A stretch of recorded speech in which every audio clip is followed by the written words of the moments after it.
दोस्तों एटीएस में आपका स्वागत है। तो आज 26 फरवरी और 26 फरवरी के दैनिक समसामयिकी को हम देखेंगे जो प्रत्येक प्रतियोगी परीक्षाओं के लिए बेहद महत्वपूर्ण है। तो चलिए वीडियो स्टार्ट करते हैं। पहला क्वेश्चन है, हाल ही में किसने वित्तीय साक्षरता सप्ताह का शुरुआत किया है? तो किसने किया? इसका करेक्ट आंसर हो जाएगा RBI, reserve bank of India ने वित्तीय साक्षरता सप्ताह का अनावरण किया है, शुभारंभ किया है। इसका थीम क्या है? तो इसका थीम है वित्तीय साक्षरता महिला समृद्धि। इसकी थीम क्या है? वित्तीय साक्षरता महिला समृद्धि। तो इसका करेक्ट आंसर हो जाएगा आरबीआई का स्थापना कब हुआ था? 1 अप्रैल 1935। कमेटी कौन सी थी? यंग हिल्टन कमेटी के आधार पर स्थापना हुआ था इसका स्थापना कब हुआ था? 1 अप्रैल 1935 को। अच्छा, इसके प्रथम अध्यक्ष कौन थे?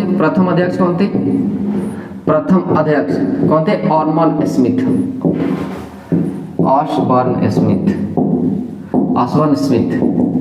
प्रथम भारतीय गवर्नर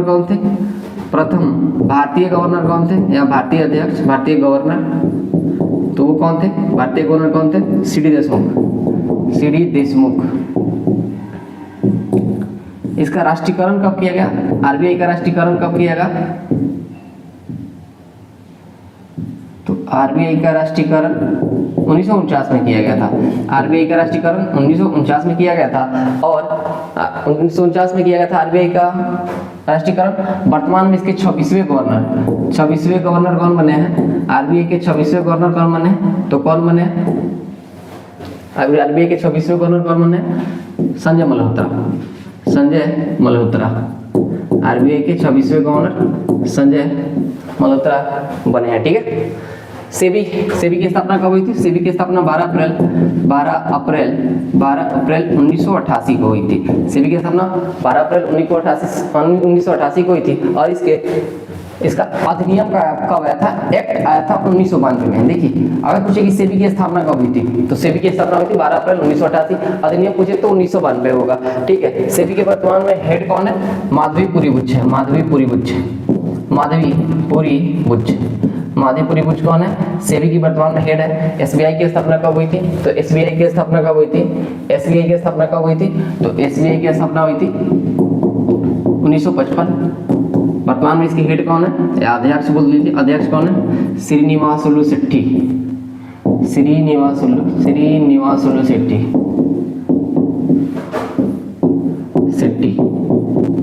अभी सिडबी का स्थापना कब हुआ था? तो सिडबी का स्थापना हुआ था 1990 में। मुख्यालय कहाँ है? तो देखिए, यही एक ऐसा बैंक है या ऐसी संस्था है जिसका मुख्यालय लखनऊ में और इसके हेड कौन है? अध्यक्ष कौन है? सिडबी के अध्यक्ष कौन है? मनोज मित्तल। तो इसका करेक्ट आंसर क्या हो जाएगा? आरबीआई ने वित्तीय साक्षरता सप्ताह का अनावरण किया है। अगले प्रश्न की तरफ बढ़ते हैं। गोपीनाथ बरदोलाई इंटरनेशनल एयरपोर्ट कहाँ है? गोपीनाथ बरदोलाई इंटरनेशनल एयरपोर्ट कहाँ स्थित है? जिसके नए टर्मिनल बिल्डिंग के डिजाइन का अनावरण किया गया है। तो इसका करेक्ट आंसर क्या हो जाएगा? करेक्ट आंसर हो जाएगा कहाँ है? गुवाहाटी में। इसका करेक्ट आंसर हो जाएगा गुवाहाटी में। ठीक है। इसका करेक्ट आंसर क्या हो जाएगा? गुवाहाटी। बनारस में कौन सा एयरपोर्ट है? लाल बहादुर शास्त्री एयरपोर्ट कहाँ है? लाल बहादुर शास्त्री एयरपोर्ट बनारस में। लखनऊ में कौन सा है? चौधरी चरण सिंह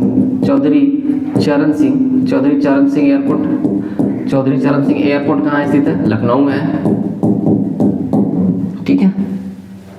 और गुवाहाटी, इसका करेक्ट आंसर गुवाहाटी हो जाएगा। और लिख लीजिए यहाँ पे, नेताजी सुभाष चंद्र बोस एयरपोर्ट कहाँ स्थित है? सुभाष चंद्र बोस एयरपोर्ट कहाँ स्थित है? कोलकाता में।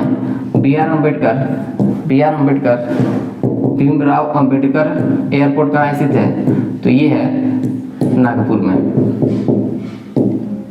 में। ठीक है। तो इसका करेक्ट आंसर क्या हो जाएगा?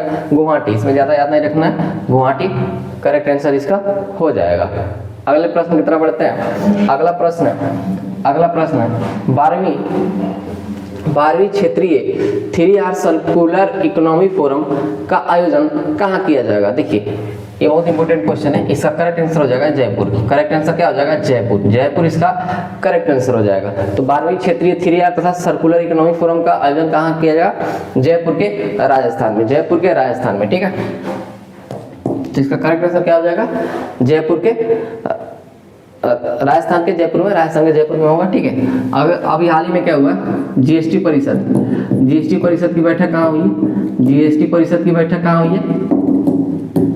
जैसलमेर राजस्थान में। जैसलमेर राजस्थान में जीएसटी परिषद की बैठक हुई है। उदयपुर राजस्थान का एक शहर है, उदयपुर राजस्थान का शहर है, तथा इंदौर, उदयपुर तथा इंदौर को क्या मिला है? वेटलैंड सिटी का दर्जा मिला है। वेटलैंड सिटी का दर्जा किसे मिला है? उदयपुर तथा इंदौर को, ठीक है। वेटलैंड सिटी का, ठीक है। राजस्थान का भी एक फाग झील है। फाग झील का नाम क्या बदल के क्या रख दिया गया? तो राजस्थान के फाग झील का नाम बदल के क्या रख दिया गया? तो राजस्थान के फाग झील का नाम बदल के रखा गया वरुण सागर। एक झील है यहाँ पे बहुत फेमस, उसका नाम है नक्की झील, ठीक है। याद रखिएगा, नक्की झील कहाँ है? राजस्थान में। नक्की झील कहाँ है? राजस्थान में। नक्की झील कहाँ है? राजस्थान में। नक्की झील कहाँ है? राजस्थान में, ठीक है। यहाँ पे कुछ टाइगर रिजर्व उसको लिख लीजिए, टाइगर रिजर्व को लिख लीजिए। टाइगर रिजर्व, राजस्थान के टाइगर रिजर्व कौन कौन है? राजस्थान के टाइगर रिजर्व कौन कौन है? सबका लिखवा देंगे हम। यहाँ पे लिखिए सबसे पहले रामगढ़ विषधारी टाइगर रिजर्व कहाँ है? टाइगर कहाँ है? रामगढ़ विषधारी टाइगर कहाँ है? राजस्थान में। अब लिखिए रणथंभौर टाइगर रिजर्व कहाँ है? रणथंभौर टाइगर रिजर्व राजस्थान में। फिर लिख लीजिए सरिस्का टाइगर रिजर्व कहाँ है? राजस्थान में। और लिख लीजिए यहाँ मुकुंदरा हिल्स टाइगर रिजर्व कहाँ है? मुकुंदरा हिल्स टाइगर रिजर्व, ये भी राजस्थान में। और एक है अब लास्ट में धौलपुर करोली टाइगर रिजर्व। तो ये पांचों के पांचों टाइगर रिजर्व कहाँ है? राजस्थान में। ये पांचों के पांचों टाइगर रिजर्व कहाँ है?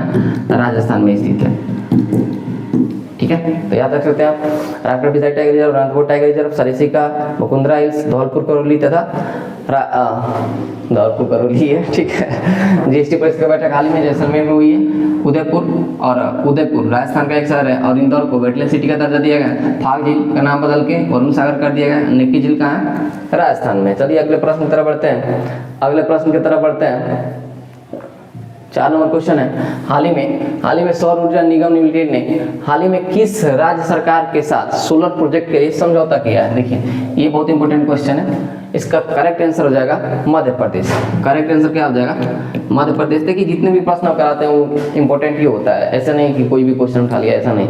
जो हमको लगता है एग्जाम में आने वाला है, चूंकि मैंने एग्जाम दिया भी है, मतलब वो सब तो बताने के निकाला भी बहुत है, तो थोड़ा सा एक्सपीरियंस है कि किस टाइप के प्रश्न आते हैं। बस वैसा ही प्रश्न, कहीं से कुछ कॉपी पेस्ट नहीं है, खुद का मेहनत है, बस पूरा 100% मेहनत और कुछ नहीं। तो इसका करेक्ट आंसर क्या हो जाएगा? मध्य प्रदेश। मध्य प्रदेश में अभी हाल ही में क्या क्या हुआ है सबको देखते हैं, एक ही बार देख लेंगे, ठीक है। मध्य प्रदेश में देखिए सबसे पहले क्या हुआ है? राष्ट्रीय बाल कांग्रेस का आयोजन कहाँ हुआ? मध्य प्रदेश में हुआ, ठीक है।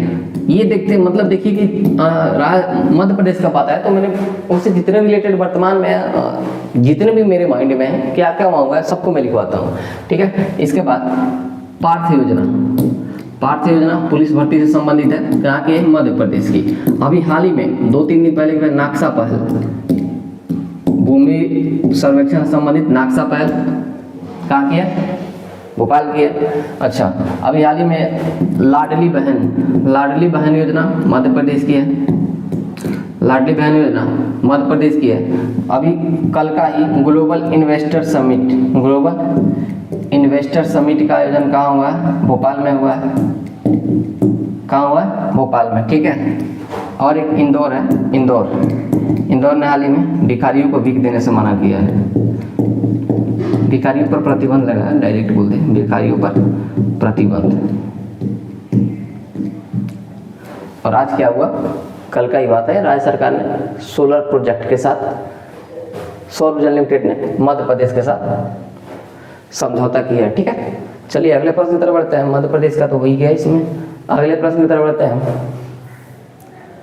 5 नंबर क्वेश्चन है एक्सरसाइज सागर कवच 2025 का आयोजन। बहुत इंपॉर्टेंट क्वेश्चन है, इसको लिख लीजिए, ये तो छपने वाला प्रश्न है भाई। किस समुद्री तटीय राज्य में किया जाएगा? तो इसका करेक्ट आंसर हो जाएगा पश्चिम बंगाल। पश्चिम बंगाल में इसका आयोजन कौन करेगा? कोस्ट गार्ड, मतलब तटरक्षा बल इसका आयोजन करेगा, कोस्ट गार्ड इसका आयोजन करेगा। ठीक है, अच्छा एक बार सभी जितने भी अर्धसैनिक बल है उसके स्थापना को देख लेते हैं। ठीक है, किसको इससे प्रश्न बन जाते हैं। सबसे पुराना है असम राइफल। ठीक है, असम राइफल की स्थापना 1835 में हुई थी। उसके बाद सीआरपीएफ की स्थापना कब हुई थी? तो सीआरपीएफ की स्थापना 1939 में हुई थी। सीआरपीएफ की स्थापना 1939 में हुई थी। उसके बाद ये आईटीबीपी की स्थापना कब हुई थी? तो आईटीबीपी की स्थापना हुई थी 1962 में। एसएसबी की स्थापना हुई थी 1963 में। बीएसएफ की स्थापना हुई थी 1965। ठीक है, सीआईएसएफ की स्थापना कब हुई थी? 1969। कोस्ट गार्ड वही अभी जिसका बात हो रहा है 1977। ठीक है, आरपीएफ रेलवे प्रोटेक्शन फोर्स की स्थापना कब हुई थी? 1985।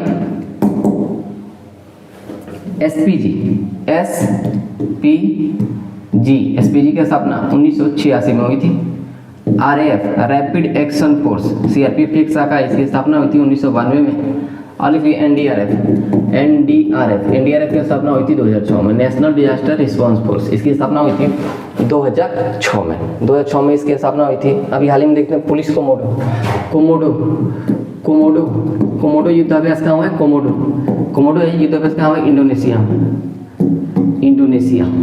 इंडोनेशिया के बाली में हुआ है कोमोडो। ठीक है, और याद रखिए धर्म गार्जियन अभी हाल ही में हुआ है। धर्म गार्जियन युद्धाभ्यास किसके बीच हुआ है?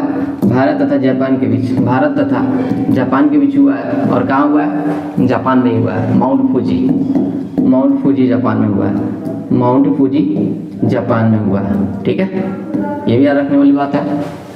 डेजर्ट नाइट युद्ध अभ्यास कहाँ हुआ है? डेजर्ट नाइट किस के देश के बीच हुआ था?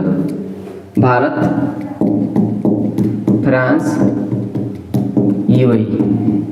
ठीक है, और हुआ कहाँ था ये कहाँ हुआ था? अरब सागर में इसका आयोजन हुआ है। ठीक है, भारत, फ्रांस और यूएई के बीच हुआ है। लिखिए नोमडिक एलिफेंट किसके बीच होता है?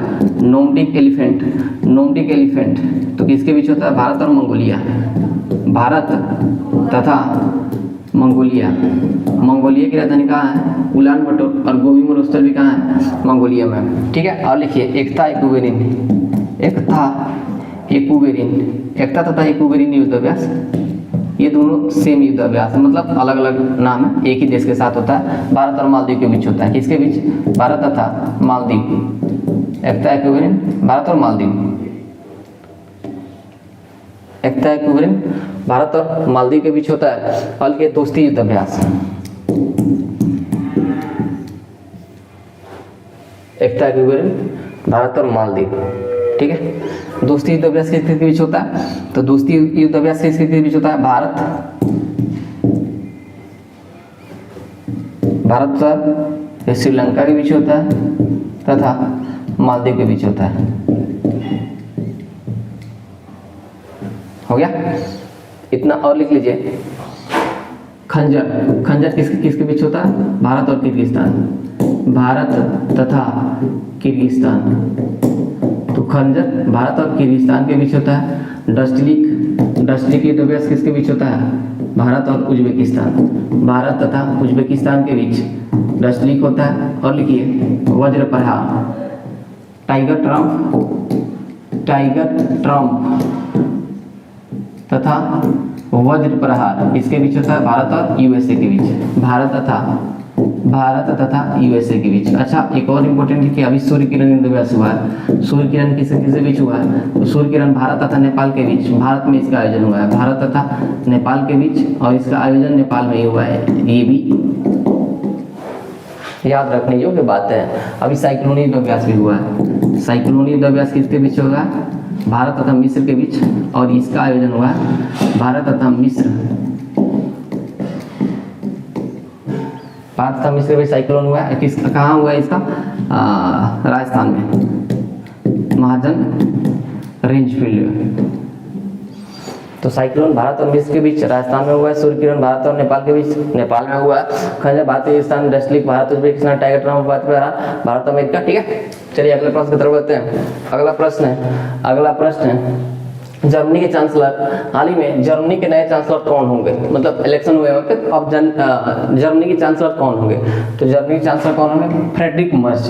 इसका करेक्ट आंसर हो जाएगा फ्रेडरिक मर्ज। फ्रैंकोइस बायरू कौन है? François Bayrou. तो फ्रैंकोइस बायरू कौन है? फ्रैंकोइस बायरू फ्रांस के प्रधानमंत्री। फ्रांस के प्रधानमंत्री कौन बने हैं? François Bayrou. फ्रांस के प्रधानमंत्री कौन बने? फ्रैंकोइस बायरू बने हैं। Antonio Costa.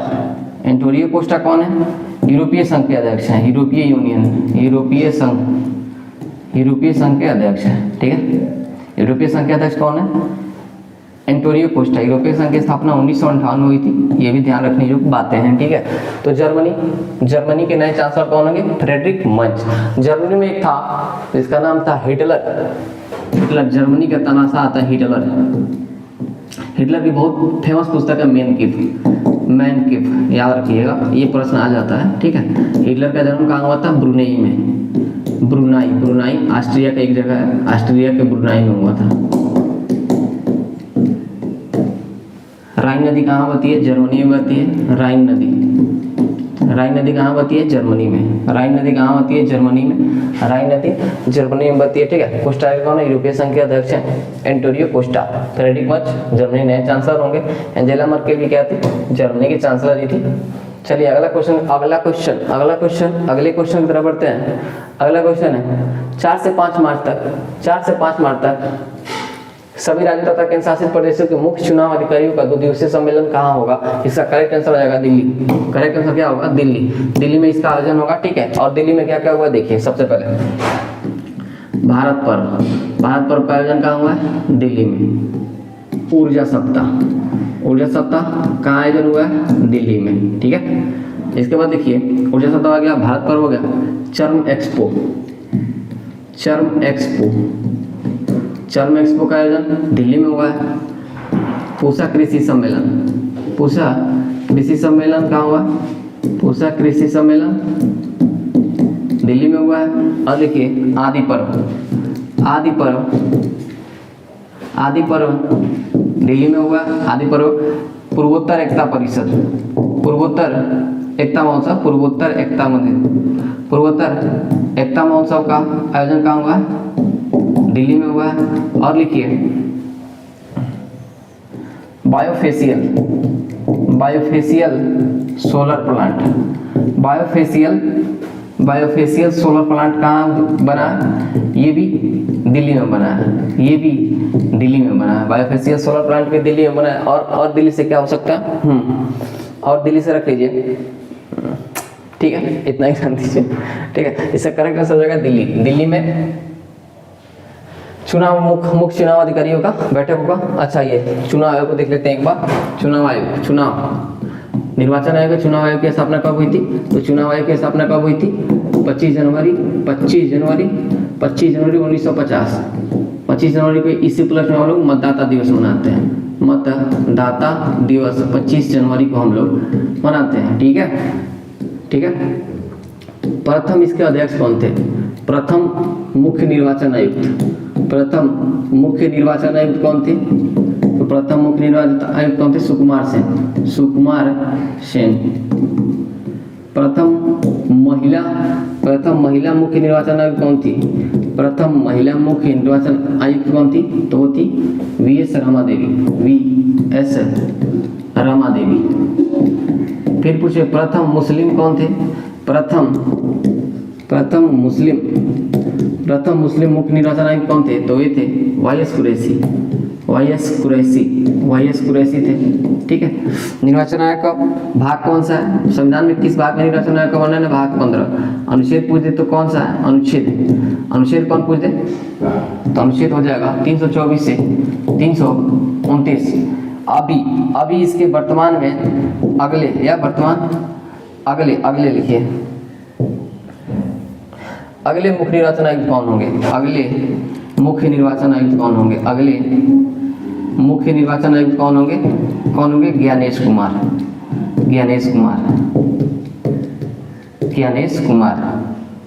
ठीक है, अभी हाल ही में चेंज हुए ज्ञानेश कुमार।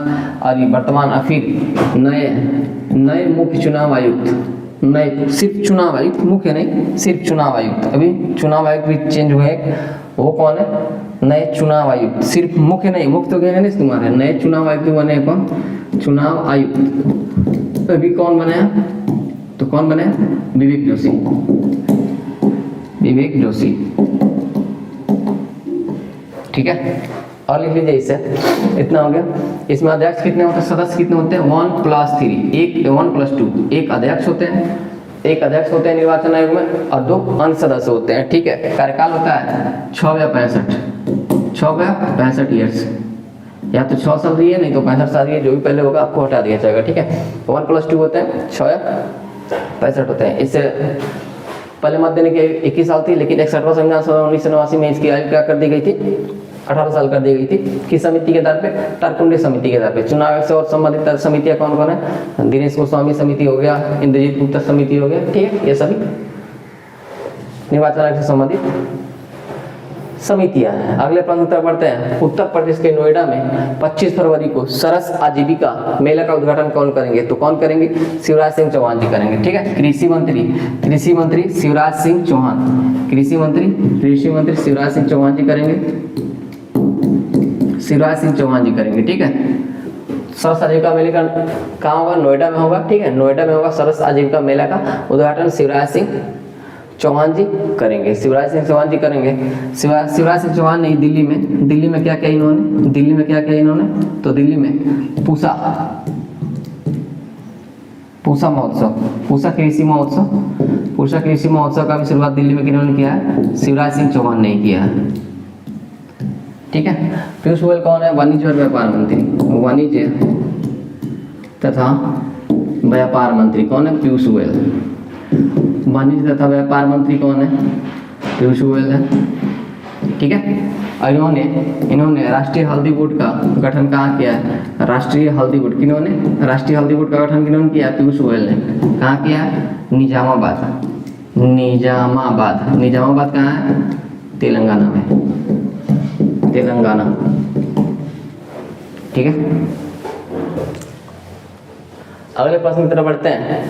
अगला प्रश्न है हाल ही में दिल्ली विधानसभा के नए विधानसभा स्पीकर कौन चुने गए, तो कौन चुने गए, तो इसका करेक्ट आंसर हो जाएगा विजेंद्र गुप्ता इसका करेक्ट आंसर हो जाएंगे, इसका करेक्ट आंसर विजेंद्र गुप्ता होंगे। ठीक है, विजेंद्र गुप्ता कहाँ से आते हैं, रोहिणी विधानसभा से ही चुने गए हैं, रोहिणी विधानसभा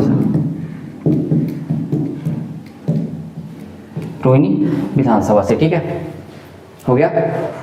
अतिशी कौन बनी है, अतिशी कौन बनी है, सदन में विपक्ष का नेता, मतलब विधानसभा में विपक्ष, दिल्ली विधानसभा का नेता कौन बनी है, विपक्ष का, तो अतिशी बनी है। ठीक है, रेखा गुप्ता कौन है, चौथी सीएम। 4th सीएम कौन है दिल्ली की, 4th नंबर की फीमेल सीएम, महिला सीएम कौन है, तो हो जाएंगे रेखा गुप्ता। 4th नंबर की महिला सीएम रेखा गुप्ता हो जाएंगी। और ऐसे में नॉर्मल में 9 नंबर की सीएम कौन है, पूरे पूछती तो 9 नंबर की, महिला पूछे तो 4 नंबर पे हो जाएगी। सबसे पहले कौन थी, सुषमा स्वराज, उसके बाद शीला दीक्षित, उसके बाद अतिशी और फिर आई है रेखा गुप्ता। प्रवेश सिंह वर्मा कौन है, तो ये उप मुख्यमंत्री है दिल्ली के। उप मुख्यमंत्री कौन है, उप मुख्यमंत्री कौन है दिल्ली के, तो वो है प्रवेश सिंह वर्मा दिल्ली के उप मुख्यमंत्री हैं। ठीक है, चलिए अगले क्वेश्चन की तरफ बढ़ते हैं। और लिख लीजिए थोड़ा सा यहाँ पे, हाल ही में दिल्ली सरकार ने कौन सी योजनाएं लॉन्च की, पहले संजीवनी योजना दिल्ली की है।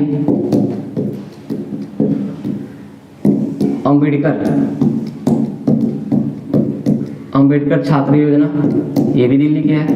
और लिख लीजिए इसमें ऑपरेशन कवच। ऑपरेशन कवच का मुख्य उद्देश्य है नशीली दवाओं के बिक्री पर रोक। ऑपरेशन कवच ये भी दिल्ली सरकार द्वारा ही चलाया गया है। बाकी दिल्ली में क्या क्या हुआ है पिछले वीडियो में, पिछले क्वेश्चन में हमने लिखवा ही दिया। अगले प्रश्न की तरफ बढ़ते हैं। 10 नंबर प्रश्न है, हाल ही में किस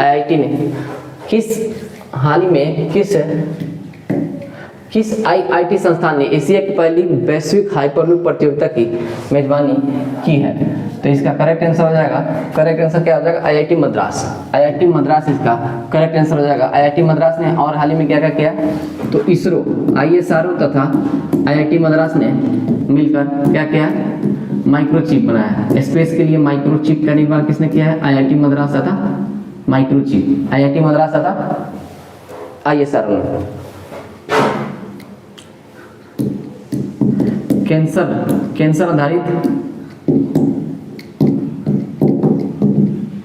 कैंसर आधारित जीनोम, कैंसर आधारित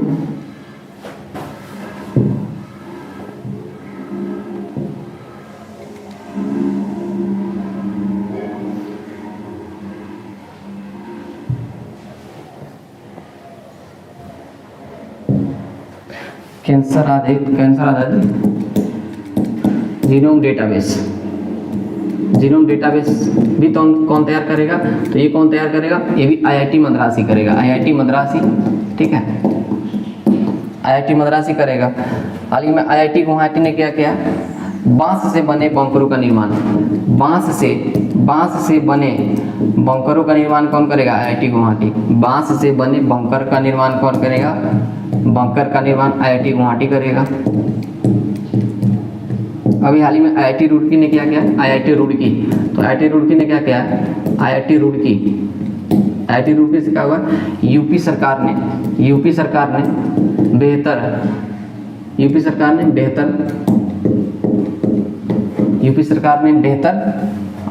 आपदा प्रबंधन के लिए आईआईटी रुड़की से समझौता किया है।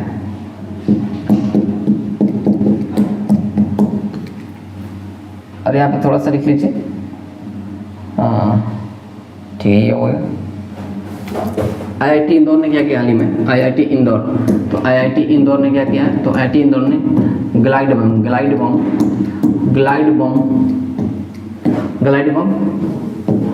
गौरव का निर्माण किया था। गौरव का निर्माण किसने किया था? आईआईटी ने किया था। ये भी आईआईटी इंदौर ने किया था। और इसमें याद रख लीजिए आप, और क्या कर सकते हैं? चलिए, हम तो ध्यान ही नहीं आ रहा। अगले प्रश्न की तरफ बढ़ते हैं। अगला प्रश्न है, प्रधानमंत्री मोदी द्वारा प्रथम SOUL लीडरशिप कॉन्क्लेव 2025 का उद्घाटन कहाँ किया गया है? तो इसका करेक्ट आंसर हो जाएगा दिल्ली। करेक्ट आंसर कहाँ हो जाएगा? दिल्ली। इसका उद्देश्य क्या है? इसका करेक्ट आंसर दिल्ली होगा। उद्देश्य समाज के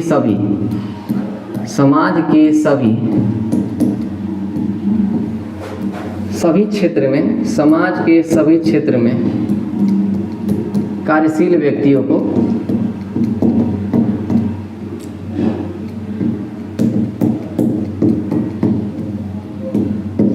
एक मंच पर लाना इसका उद्देश्य है। ठीक है, बेंगलुरु में क्या हुआ हाल ही में? बेंगलुरु में क्या हुआ? अंतर्राष्ट्रीय महिला सम्मेलन। अंतर्राष्ट्रीय महिला सम्मेलन का आयोजन कहाँ हुआ है? अंतर्राष्ट्रीय महिला सम्मेलन का आयोजन कहाँ हुआ है? बेंगलुरु में।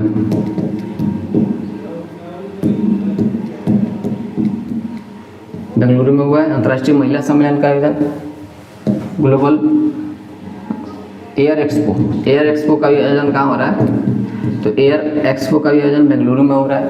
मुंबई में क्या क्या हुआ? अभी हाल ही में मुंबई में क्या क्या हुआ है? थोड़ा सा इसको देखते हैं। मुंबई में सबसे पहले क्या हुआ है? मुंबई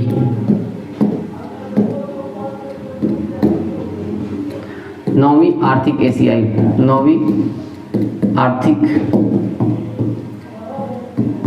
एशियाई वार्ता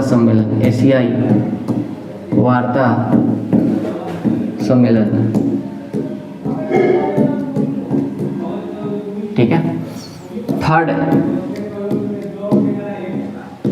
IACI film, third IACI film का भी आयोजन, थर्ड IACI फिल्म का भी आयोजन कहाँ हुआ है? मुंबई में। अच्छा हाल ही हम महाराष्ट्र ने क्या किया है? माझी लड़की योजना, माझी लड़की योजना भी महाराष्ट्र की है। माझी लड़की योजना भी कहाँ की है? महाराष्ट्र की है। महाराष्ट्र ने हाल ही में अभी क्या किया है? महाराष्ट्र ने हाल ही में क्या किया? एंटी नारकोटिक्स फोर्स के गठन का भी मंजूरी दिया है। एंटी नारकोटिक्स फोर्स के गठन के लिए मंजूरी दिया है किसने? मुंबई ने। ठीक है, चलिए अगला क्वेश्चन, अगले क्वेश्चन की तरफ बढ़ते हैं। अगला क्वेश्चन है 12 नंबर क्वेश्चन है, 71वीं सीनियर नेशनल कबड्डी चैंपियनशिप 2024 का विजेता कौन है? बहुत इंपॉर्टेंट क्वेश्चन है। ठीक है, इसका करेक्ट आंसर हो जाएगा सर्विसेज।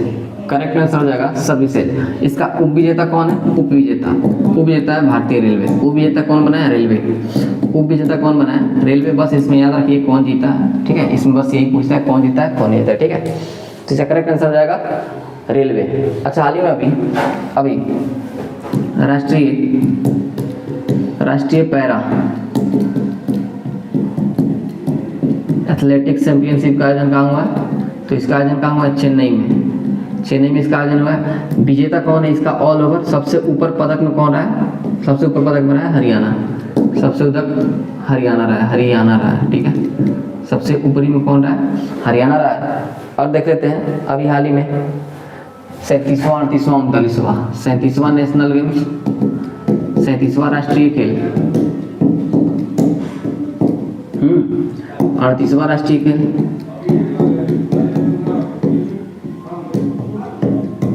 और 39वां राष्ट्रीय खेल। तो 37वां राष्ट्रीय खेल कहाँ हुए थे? तो 37वें राष्ट्रीय खेल कहाँ होते? गुजरात। 38वां कहाँ? तो ये हुआ था उत्तराखंड। और 39वां कहाँ हुआ? मेघालय। इसका शुभांकन क्या था? 38वें राष्ट्रीय खेल का शुभांकन क्या था? मोनाल था। ठीक है, प्रथम स्थान किसका रहा यहाँ पे? प्रथम स्थान सर्विसेज का यहाँ पे भी रहा था। सर्विसेज टोटल कितने मेडल जीते थे? 6 गोल्ड के साथ टोटल 1 मेडल। जबकि अगर राज्यों में पूछ ले, राज्यों में प्रथम कौन था? राज्यों में प्रथम तो वो हो जाएगा महाराष्ट्र। राज्यों में प्रथम कौन हो जाएगा? महाराष्ट्र हो जाएगा, जिसने 54 गोल्ड के साथ 201 मेडल जीते थे।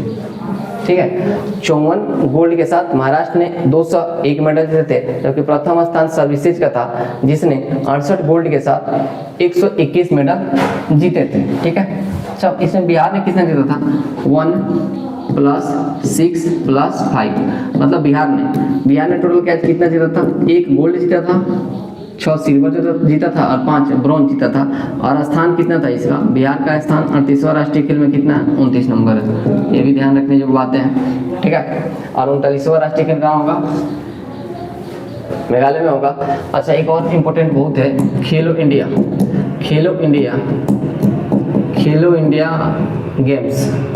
गेम्स तथा पैरा भी। इसमें पैरा खेलो इंडिया गेम्स दोनों का आयोजन कहाँ होगा? 2025 में। तो इसका आयोजन होगा बिहार में।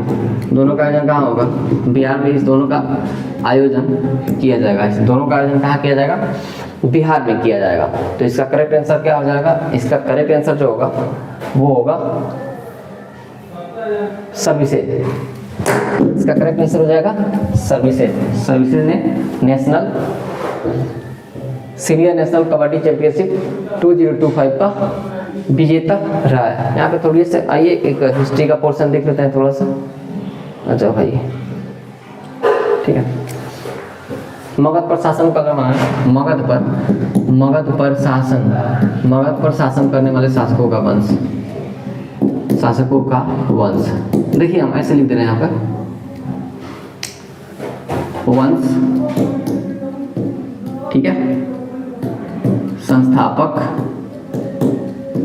तथा अंतिम शासक, अंतिम शासक। सबसे पहले मगध पर किसने शासन किया था? हर्यक वंश। हर्यक वंश का स्थापना किसने किया था? बिंबिसार। किसने किया था? बिंबिसार ने। बिंबिसार ने किया था। और अंतिम शासक कौन था? नागदशक।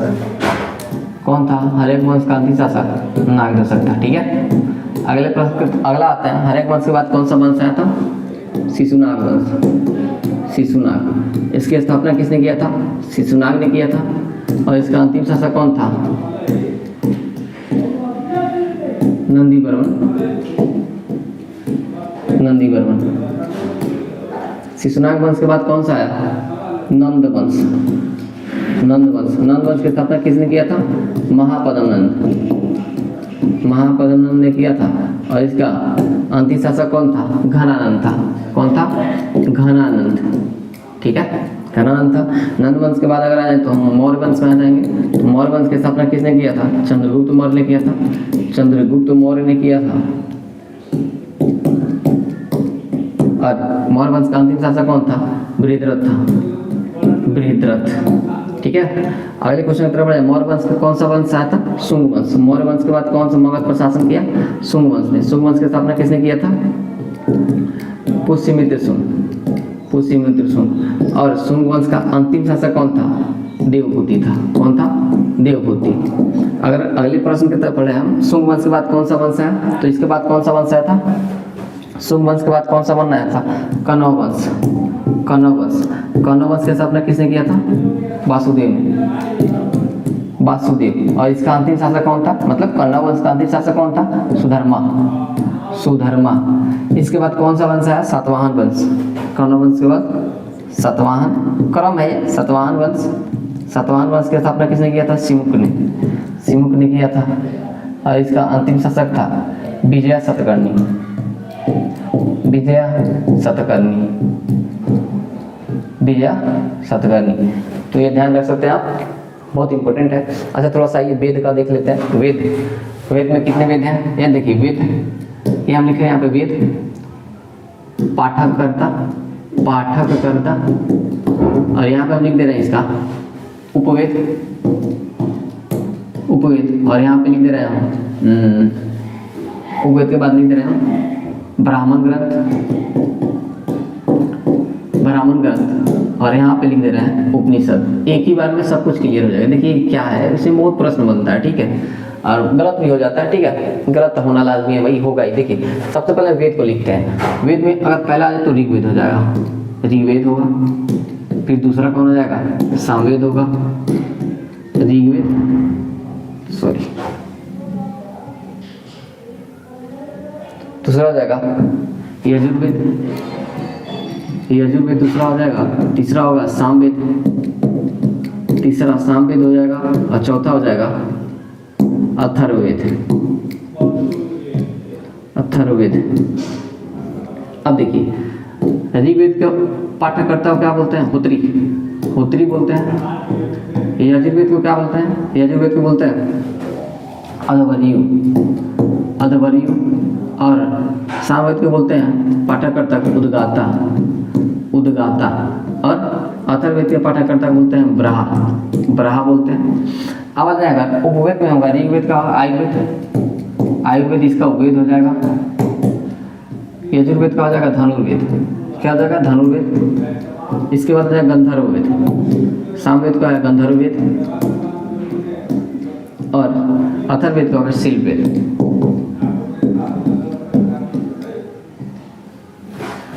अगर ब्राह्मण ग्रंथ पूछे तो ऋग्वेद का ब्राह्मण ग्रंथ हो जाएगा ऐतरेय, यजुर्वेद का शतपथ। और सामवेद का हो जाएगा जैमिनीय तथा अथर्ववेद का ब्राह्मण ग्रंथ हो जाएगा गोपथ। देखिए, मतलब कहीं आप लोगों को लगेगा ये क्या लिखवा रहा है। ठीक है, ये बहुत इंपॉर्टेंट प्रश्न है भाई, इसमें से प्रश्न आते हैं, आप लिख लीजिए यहाँ पे। उपनिषद में तो इसका उपनिषद कौन है? ऐतरेय तथा कौस्तुकीय। ऐतरेय तथा कौस्तुकीय, अभी बता देना है क्या है। ठीक है, और यजुर्वेद का कौन है? बृहदारण्यक उपनिषद। बृहदारण्यकोपनिषद, बृहदारण्यकोपनिषद, इसको कठोपनिषद भी बोलते हैं, कठोपनिषद भी है, ठीक है, कठोपनिषद। कठोपनिषद में जो नचिकेता और यम विवाद था ना, नचिकेता का नाम सुना ना, उसका वर्णन कठोपनिषद में ही है, ठीक है। सामवेद का उपनिषद कौन है? छांगीय उपनिषद, और सबसे प्राचीन उपनिषद है ये छांगीय उपनिषद। छांगीय उपनिषद सबसे प्राचीन है ये, ठीक है, कृष्ण से संबंधित है। और अथर्ववेद का कौन है? मुंडकोपनिषद, जहाँ से सत्यमेव जयते लिया गया, सत्यमेव जयते यहीं से लिया गया, लिख सकते हैं सत्यमेव जयते। अब देखिए है क्या, ठीक है, वेद में हो जाएगा कौन? ऋग्वेद, यजुर्वेद, सामवेद, अथर्ववेद। अब इसके पाठकर्ता को, ऋग्वेद के पाठकर्ता को होत्री बोलेंगे, यजुर्वेद का अध्वर्यु बोलेंगे, सामवेद को उद्गाता बोलेंगे और अथर्ववेद को बराह बोलेंगे, ठीक है। इसके बाद अगर उपवेद में देखें तो ऋग्वेद का उपवेद होगा आयुर्वेद, फिर धनुर्वेद, गंधर्ववेद, शीलवेद, ऐसे याद रखिए। ऐतरेय, शतपथ, जैमिनी, गोपद, ऐतरेय कौशिकी, बृहदारण्यकोपनिषद, छांगीयोपनिषद और फिर मुंडकोपनिषद। तो ये हो गया, ठीक है। और इसके बाद अगर कुछ हिस्ट्री का और क्वेश्चन देख लें हम लोग, हिस्ट्री का अगर कुछ और क्वेश्चन देखें तो क्या इसमें बता दें आपको, हाँ, प्राचीन देवता, ऐसे वेद में बोल देगा प्राचीन देवता, ऐसे पूछे तो ऐसे ना, प्राचीन देवता किससे संबंधित थे, कौन, ठीक है, प्राचीन देवता। तो एक थे धौम, याद रखिए, धौम याद रखिए। फिर याद रखिए आप आश्विन, फिर याद रखिए मरुत, और याद रखिए अग्नि, सोम, उषा, ठीक है, पूषण। इसके क्वेश्चन ऐसे पूछता है ना कि ऋग्वेद में धौ थे, वो क्या थे, कौन से देवता थे? तो ये धौ जो थे ना, वो आकाश के देवता थे, ठीक है, आकाश के देवता होते थे। कौन? आकाश के देवता होते थे धौ। आश्विन कौन थे? तो ये विपत्ति को हराने वाले देवता होते थे। विपत्ति को हराने वाले देवता कौन होते थे? विपत्ति को हराने वाले देवता कौन होते थे? धौम होते, सॉरी आश्विन होते थे। मरुत कौन थे? आंधी पांधी, आंधी तूफान के जो देवता होते थे ना, आंधी तूफान के देवता वो होते थे कौन? आंधी तूफान के देवता कौन होते थे? मरुत होते थे। अग्नि कौन होते थे? मनुष्य तथा देवताओं के मध्य, मनुष्य तथा देवताओं के मध्य सामंजस्य स्थापित करने वाले देवता के मध्य सामंजस्य स्थापित करने वाले देवता होते थे। कौन? अग्नि। सोम कौन थे? तो ये वनस्पति के देवता थे, ठीक है। सोम कौन थे? वनस्पति। ऐसे क्वेश्चन पूछता है, वनस्पति के देवता ऋग्वेद में वनस्पति के देवता क्या बोलते थे? सोम बोलते थे। उषा क्या थे? प्रगति तथा उत्थान के देवता, प्रगति तथा उत्थान के देवता, उत्थान के देवता कौन होते थे? प्रगति तथा उत्थान के देवता उषा होते थे। और पूषण थे, वो पशुओं के देवता थे, पशुओं के देवता। पशुओं के देवता कौन होते थे? पूषण होते थे, ठीक है। तो इतना हमें याद रहता है। कुछ नदियों को देख लेते हैं, ठीक है। नदियाँ जैसे हो जाएगा